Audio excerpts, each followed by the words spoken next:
Man of Steel is about to be released. We haven't seen it yet, so we thought it'd be a good time to talk about the original Superman films. We're going to talk about Superman 1, Superman 2, both cuts, the Richard Lester cut and the Richard Donner cut. We'll also talk about Superman 3 and, of course, Superman 4, The Quest for Peace.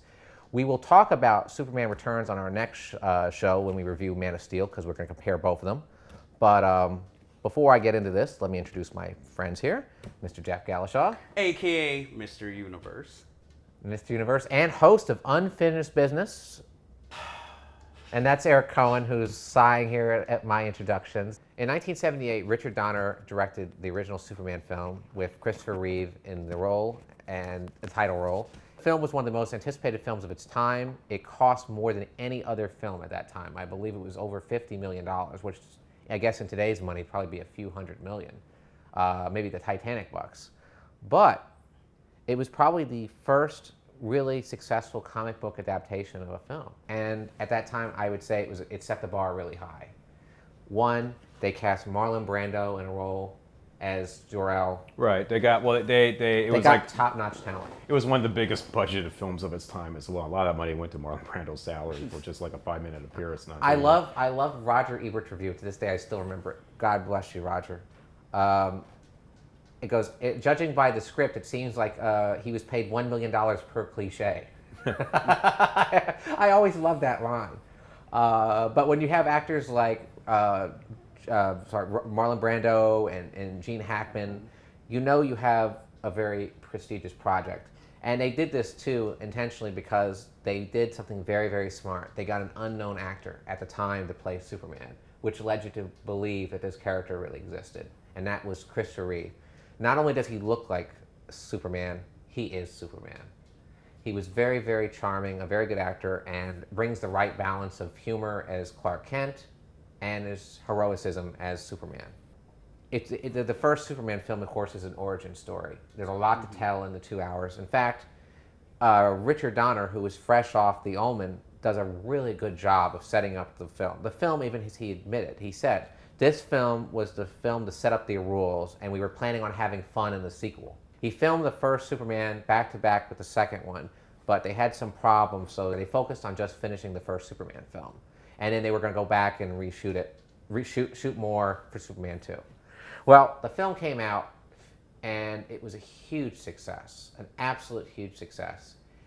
And for some reason, the producers were mad at Richard Donner and had someone else come in and do the sequel, Richard Lester, who brings a completely different tone.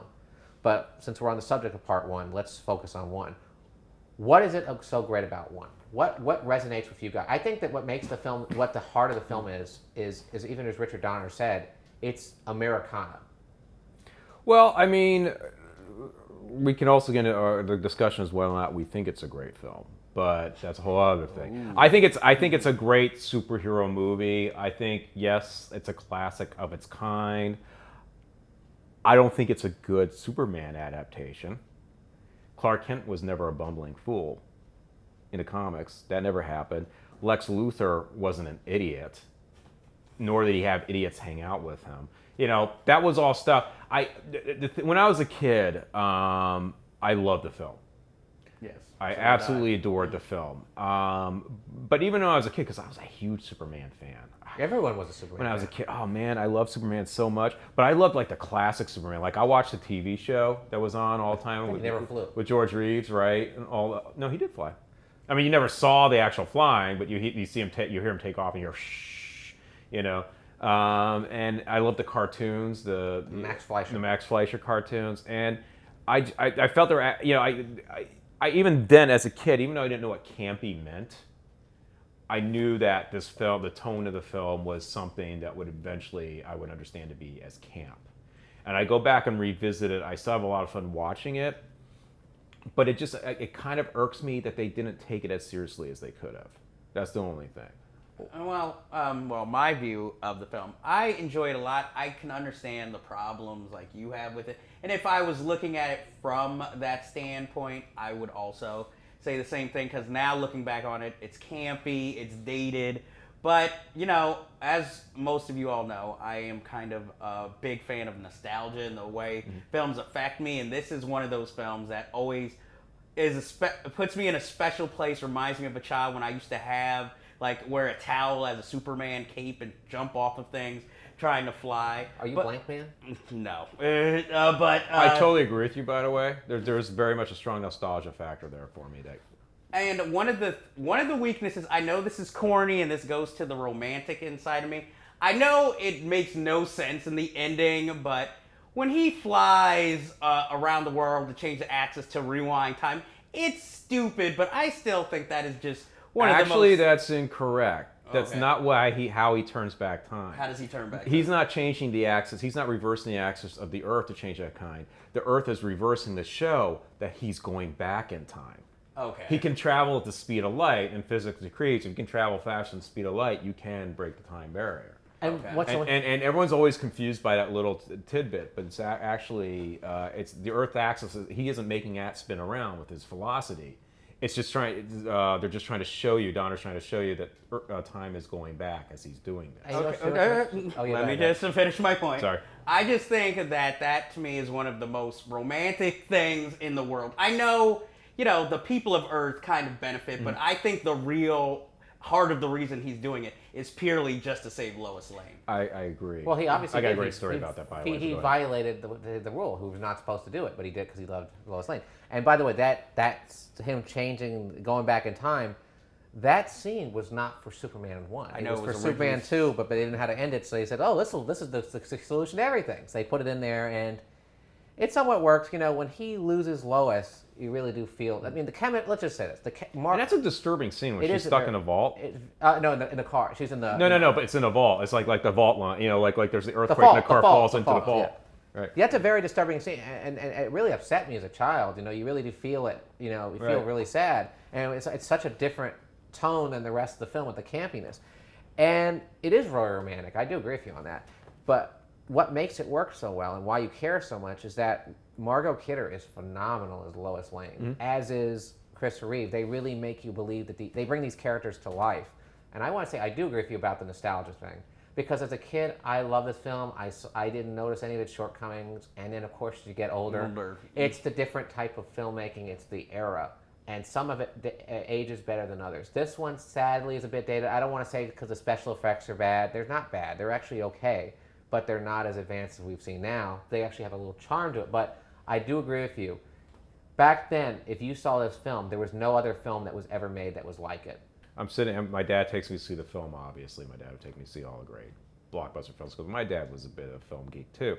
So we sit here in the theater watching this film, and they get to the scene just before the bomb hits that area that Lois Lane is at. Right? You mean the missile? The missile, right? Yeah. And this one girl turns to the other girl she's sitting with right in front of me and says, "I hear Lois Lane dies in this movie." Just before it happens. Just before it happens. Well, she doesn't die, so there you go. I still like the film quite a bit. I think it's a decent film, and I do agree with what Richard Donner said. We had to set up the film, set up the rules, and then we were going to have fun with the sequel. That's what he said he wanted to do. And sadly, Richard Donner was not given that chance until, never really given a chance to really do what he wanted to do, but we'll get into that later. But in 1980, Superman 2 came out. And what's so sad is that they said about 80 to 90% of the film was completed, before they had the shutdown, and they were going to go back and reshoot and add the stuff. And of course, the producers, Pierre Spengler and the Salkinds, they're very famous producers. In fact, they were the ones that established the Three Musketeers rule of filming multiple movies back to back and not paying the actors, and then they came with that law. They were very unsavory as characters. Is that the word I'm looking for? Unsavory characters? Yes, sure. They were very unsavory characters, and they decided to fire Richard Donner, and they brought in Richard Lester to polish the film. Who did that with the Three Musketeers? And he did that with the Three Musketeers. Right, which are great movies, but they're good movies, but they weren't made under the most honest of circumstances. But no, they brought in Richard Lester, and Richard Lester directed he reshot 50% of the film, not because it needed it, but because he wanted to get credit. The only way a director can get credit is if you direct more than half the film. So he took credit for most of Richard Donner's work. And in fact, Richard Lester denied that Donner even directed most of the film, and Donner even said, he's a liar. If you look at me, there's my cameo. And when the film was released when I was a kid, even though it's bigger, a lot bigger in a lot of respects than Superman 1, because you have Superman's equals, you have 3 villains from Krypton, I didn't like this film. In fact, I hated it because I thought it was very, very, there is one thing, it's the tone of the film. When I was a kid, I didn't realize the shift in tone, but it's very cruel and very, dark, and it's really unsettling, some of it. Like, I remember the scene. I don't say it's any darker than watching Lois Lane die in an earthquake. Well, no, because there's more of it. That was just one scene. There's this whole scene because where there's a scene where she almost dies falling off the helicopter, and that's stretched out for maximum terror. There's a scene that's really upsetting to me, where and I think Superman gets beat up. Yeah, where Superman loses his powers, and at his own choice because he wants to live with Lois and live a normal life. And he goes into a diner and he's being really beat up, and he's seeing that he's not really that strong. It's a very effective scene, but it's very upsetting. And there's the scenes where General Zod is humiliating him. Right. Well, you got to give Terrence Stamp credit. Well, he's phenomenal. As the villain. Yeah. He's phenomenal. But so are you saying that? So, but did you change your mind about that? Or do you still feel the same way? It's funny. I actually warmed up to that later. But what I had a problem with is that in the first film you saw some humor. Of course, it's a little camp. When you get someone like Richard Lester, who was a comedic director who directed all these comedic films, he adds so much humor into the film that it really hurts it quite a bit. And it's obvious what scenes he directed and which ones that were Donner. Well, there's one in particular when, I guess, the villains are trying to get Superman to come out, and they're like destroying the city. And even though there's all this disturbance going on, there's these just ridiculous comedic scenes. Like, I think one guy loses his clothes completely coming off, and he's still holding on to the phone, and then he goes, and then you can see all the product placement all over. I hate to tell you that. That's part 3. Oh, whoops, my bad. I'm jumping ahead. But I'm going to say that I don't understand the criticism, because I think the sequel is just as good as the original. I will agree. And on top of that, the tones it's exactly the same as the first one. There are serious dark moments followed by ridiculous, stupid, campy moments. It's segued a little better in the part. I think you just like Richard Donner better. No. It's just because, let me give you an example. The opening scene, there's this scene in Paris where, at the Eiffel Tower, these terrorists, are setting off a bomb. They're the bumbling idiots. It's just too over the top. Same thing with the scene when Superman first appears in Superman 1 when he stops the boat, like the robbers escaping onto the boat and all that. But it's played for silliness. It's too silly in this film. Well, okay, here's where I would say there's maybe a tonal difference. And to me, it goes back to somebody who obviously has no idea what they're dealing with in character. The ending where when he dispatches one villain by taking the S off of his chest and just throwing it, and it becomes like some sort of net. That made absolutely no sense. And then the way, I know he was since he was in the first film, and he was probably contractually obligated. Gene Hackman, his Lex Luthor wasn't exactly the super genius he was in the comic books, but in this film, he seems dumber. Well, what's so interesting is that when they went back and they did the reshoots with all the actors, the only actor who did not come back was Gene Hackman. They had doubles play him, and then there's a scene where you see them, from afar when they're on with the dogs being sledded, and you hear an impersonator go mush, mush. It's someone trying to do Gene Hackman's voice because Gene Hackman refused to be on the movie because of the way they treated Richard Donner. And also, that's another problem with the film is that. Marlon Brando was also very angry at the way they treated Richard Donner, and he refused to have anything to do with the sequel. So they reshot his scenes with Susanna York, Superman's mom, and it kind of leaves a plot hole. When was the last time you saw Superman 2? Well, I'll get into that in a minute. I watched it not too long ago, but the thing that there's a lot of things that annoyed me about the film. Like a perfect example is the scene in Niagara Falls. Mm-hmm. The way they handle it, and Lois Lane finds out that he's Superman. I didn't think that was well handled. And the perfect example that you just mentioned was the giant S. To cover up plot points, Richard Lester invents all these new things that Superman can do, like he can kiss Lois Lane to make her forget. That is lame. That wasn't in the script. That has something to do with Richard Lester. That was Richard Lester's edition. I just thought that was a stupid edition. Even Richard Donner said that drove him nuts. He goes, he's inventing all these new powers to do all these things. Like, the whole thing where you see them doing that game and they double and stuff at the end. Yeah, I don't see how there's anything in the second one that's any sillier than what we saw in the first. I thought the tone was all over the place. The S was ridiculous. I would say the only thing I did have a problem with in Superman 2 was when he decides to go back to that diner when he's got his superpowers back. That's a big plot hole. To me, I'm like, Superman wouldn't do that. The Richard Donner cut, which came out in 2006, for many years, people asked Donner if they'd ever... It didn't come out, though. It was only available online or something like that, right? No, it's available. I have it. But was it something that was like officially distributed, or was it like an underground release? I have it. No, it's an official release. Many years after the fact, there were petitions online, many people talking about some of the scenes. Some of the scenes were actually shown in TV versions of Superman 2 and 1 on TV. I remember that. I remember being confused. They added a lot of footage from the cutting room floor. So there was a petition. He finally agreed to oversee a new cut of the film. Now, he said most of the footage all the footage he shot was there. There were some things he didn't shoot, of course, because he didn't finish it. So he had to use footage from Richard Lester's cuts just to link it. And his cut, most importantly, restores one of the most important things, I think, was the addition of Marlon Brando. Okay. Marlon Brando's, in fact, we can thank Bryan Singer for actually ironing that out with Marlon Brando's estate that they could get the footage where he agreed to be in it.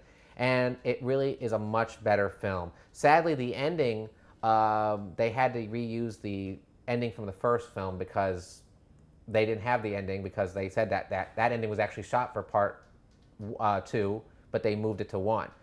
The film is a huge improvement in terms of tone, and I like the reveal of Superman a lot more. In fact, that scene where they reveal, which even he said was the most important scene in the entire series, is where Lois finds out that Superman is Superman. And in fact, they had to use it from a screen test. That's what he used because they didn't shoot the scene. They used it from the screen test, and it is a huge improvement. There is some plot holes in this version, understandably, like that scene you talked about where the guy goes back. Well, after he reverses the world, he goes into the diner and beats up the guy, and the guy knows who he is. How would he remember if he reversed the world? Right. But I think you agree, Jeff. It's a pretty good movie. Like Eric, I don't have as much of a problem as you did with part 2. I guess the Richard Lester version. I haven't seen the Donner cut. I can see how much of a disappointment maybe part 2 is compared to the first one, but I still enjoyed part 2. But I think that was mostly because I was more focused. I enjoyed the scenes of, like, even though it's a dark scene, I enjoy, Clark Kent realize what it's like to be human and what it is to feel human pain. I like even though it's a romantic scene, I like that he's willing to give up being Superman for Lois Lane, but again, I still prefer the ending of the part 1. To me, that was overall more romantic. But I have to say, part 2, like I said, I just really love Terrence Stamp in this film. Superman 2 feels more like a superhero movie to me. Well, that when you have a good villain. You have a threat to Superman. You do, and they're superpowered and stuff like that, because they would get away from that a little bit. They they try to bring it down to earth, and the villains had to be comical, And I like that we had worthy adversaries, and it felt like a comic book movie. That one is the only time I've ever felt that Superman actually had a challenge. And another thing that's important too is that Richard Donner gets rid of a lot of the humor, and most importantly, he gets rid of all those stupid superhero powers that were just invented to cover up plot holes. But yeah, Superman 3. It was a big movie, 1983. I remember it was the first summer event movie I remember seeing with my mom. I remember standing in a huge line to get in to see it. I couldn't wait to see the film. Sorry. What's up, honey? No, it's nothing about your story. It's just memories of the movie. Yeah, I know. I feel the same way. I remember standing in line and going to the corner and getting a donut and just couldn't wait to go see the movie. And I remember there's a line, and I got the souvenir program in the lobby. I sit down, I see the movie, and as a kid, you're willing to watch anything and love anything as a kid. When you're young and you come out of a movie, and even though it has Superman in it, and you go, this movie sucks, you're in trouble. It was horrible. And this is a perfect example. This is a film 100% directed by Richard Lester, and you can see why. It is horrible. I brought up before with the wrong film, one of the problems with the film. But I mean, this movie, it's so ridiculously over the top, and it goes to campy, and it just becomes enjoyable because obviously Richard Pryor is only here for a paycheck, and they find a way just to write him into the film. I mean, okay, they can't figure out a recipe for a kryptonite, so they get like 80% of it, but then they just put tobacco in it. Tar, and it just basically makes Superman evil. And how do they show? Well, they try to make him Bizarro Superman. Well, that's the thing is they said that that kryptonite, which they don't explain, is supposed to be red kryptonite that changes his personality. But if you watch in the lab scenes, none of them wear gloves when they're handling this, thing that they've never heard of. All these chemicals are just brought in together. Nobody's taking safety precautions, and they're just like handing it to each other, like, "Oh, this is what you ordered." Like, you're at a restaurant and not a lab. You know what's so sad too is when you see the film.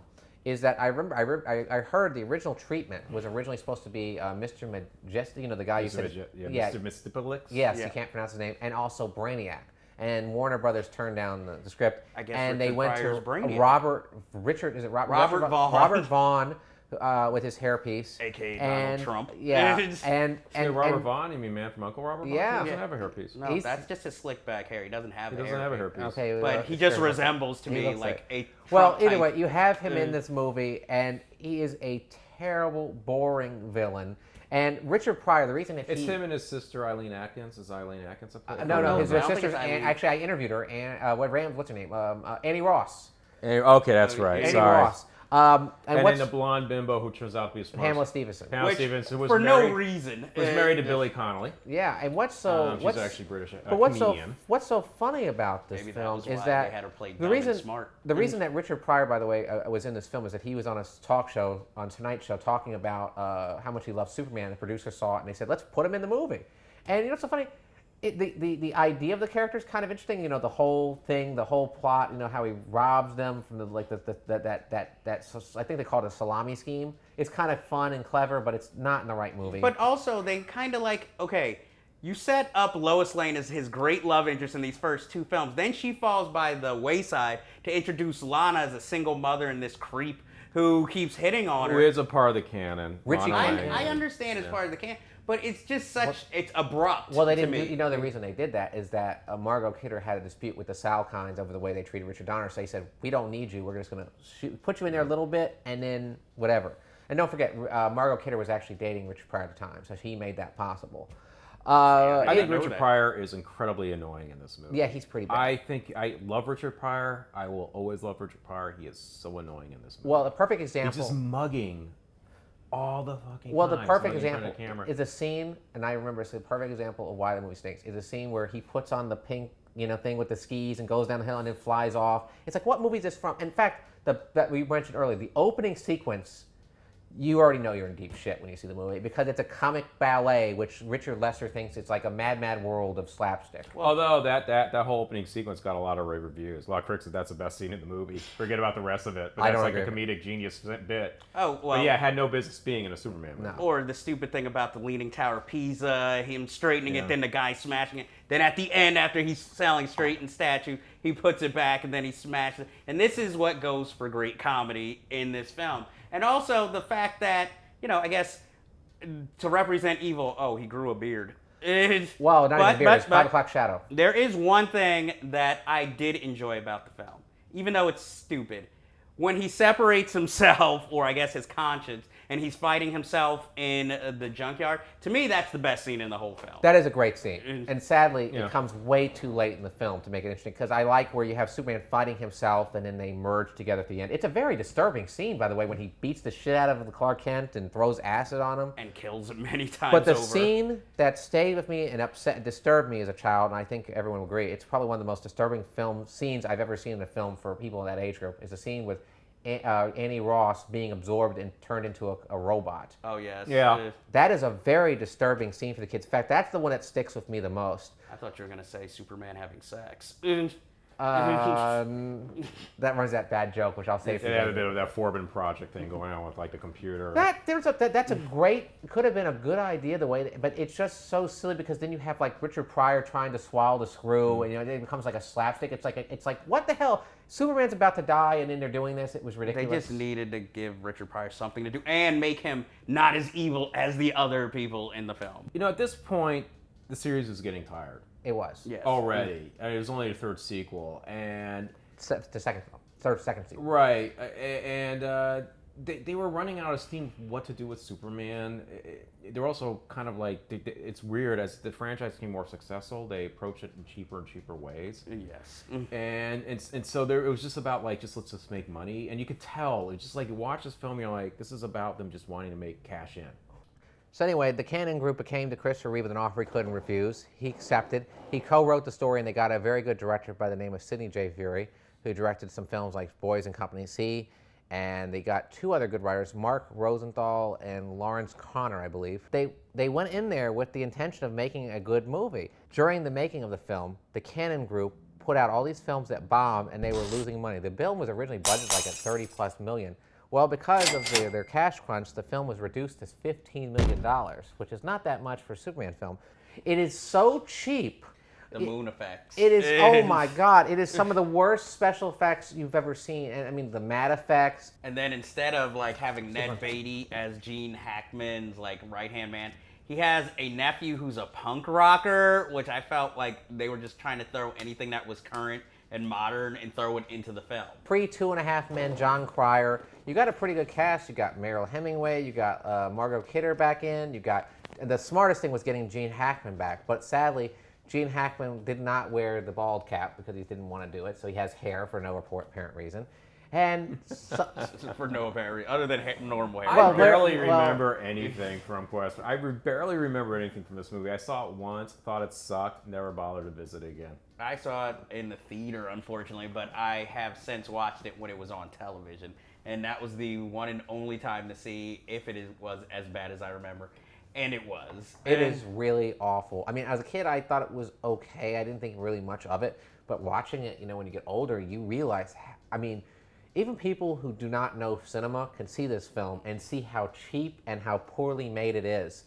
And it is a mess from beginning to end. And it's a sad movie because it's the last time we would see Christopher Reeve play Superman. Yeah. He tries his best. You can see he's really trying to make something different, but sadly, because of the cash crunch and other factors, the movie is an absolute mess. In fact, people don't realize this. There was actually 2 nuclear men in the movie. They cut one of them out. Everyone, you're asking why we're not talking about Superman Returns. We're going to save that until after we see Man of Steel, and we're going to talk about the 2 reboots, even though some people consider Superman Returns to be a kind of a sequel to Superman 2, bypassing the 3rd and 4th entries. Until then, I'm Edwin Samuelson, Jeff Galashaw, Eric Cohen. And thank you, Edwin, for allowing us to use your new apartment.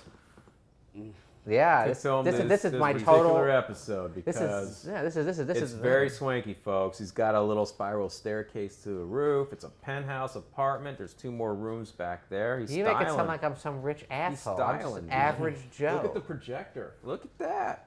He's got a big and my home projector. theater chairs, which you look. Go ahead, make that but thing. My TV is 3D. That's all I gotta say. Mine's bigger than yours, baby. Oh, guys. On that note, I'm Edwin Samuelson. This was the CineFiles, and these are the annoying bastards. Okay, enough.